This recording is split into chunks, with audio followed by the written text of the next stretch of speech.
حضرت عمر بن خطاب رضی اللہ تعالیٰ عنہ سے روایت ہے کہ رسول اللہ صلی اللہ علیہ وسلم نے فرمایا، حضرت آدم علیہ السلام سے جب خطا سرزد ہو گئی تو انہوں نے التجا کی، اے اللہ بحق محمد مجھے بخش دے۔ تو اللہ تعالیٰ نے ارشاد فرمایا، اے آدم تم نے میرے محمد کو کس طرح جانا؟ یعنی آدم علیہ السلام سے جو بھول سرزد ہوئی اور پھر آدم علیہ السلام زمین پر تشریف لے آئے، ایک وقت کے بعد آدم علیہ السلام نے عرض کی، یا اللہ تجھے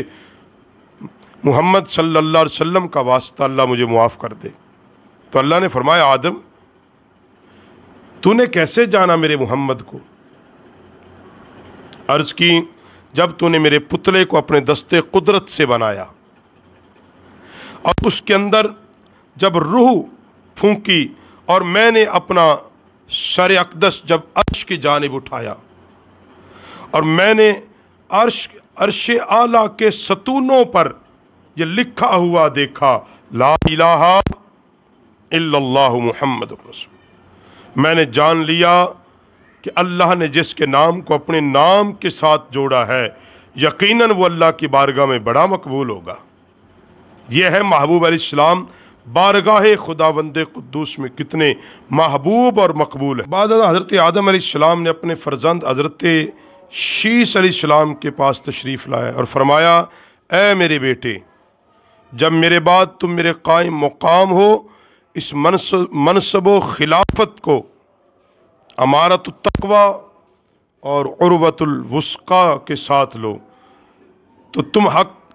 تعالیٰ کا ذکر کرو تو اس کے ساتھ محمد الرسول اللہ کا بھی ذکر کرنا۔ یعنی آدم علیہ السلام اپنے بیٹے جناب شیس علیہ السلام کو یہ وصیت کر رہے ہیں کہ جب اللہ تمہیں نبوت دے اور میرے جانشین بن جاؤ تو پھر اللہ کے ذکر کے ساتھ تم نے جس کا ذکر کرنا ہے وہ ذکر مصطفیٰ صلی اللہ علیہ وسلم، کیونکہ میں نے عرش الہی کے ستون پر آپ کا نام نامی اسم گرامی لکھا ہوا پایا، اور فرمایا اس کے بعد مجھے آسمانوں پر پھرایا گیا تو میں نے آسمان میں ہر جگہ ہر مقام پر محمد لکھا ہوا دیکھا، اور میرے رب نے مجھے جنت میں ٹھہرایا تو میں نے جنت میں ہر محل ہر دریچے پر اسم محمد تحریر پایا، حتیٰ کہ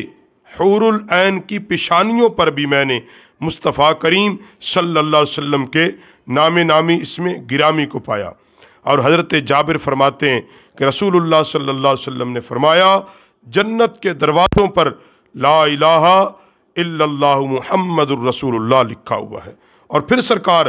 آگے فرماتے ہیں،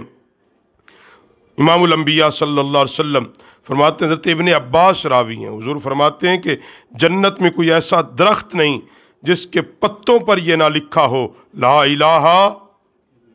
محمد الرسول اللہ۔ گویا کہ ہر جگہ اللہ نے اپنے نام کے ساتھ نام محبوب کو جوڑا۔ ہم بحیثیت امتی ہم پہ بھی لازم ہے اللہ کے ذکر کے بعد جس ہستی کا ذکر کرنا ہے وہ ذکر مصطفیٰ ہے، جس ہستی کی عظمت کو بیان کرنا ہے وہ جناب رسول اعظم کی ذات اقدس ہے۔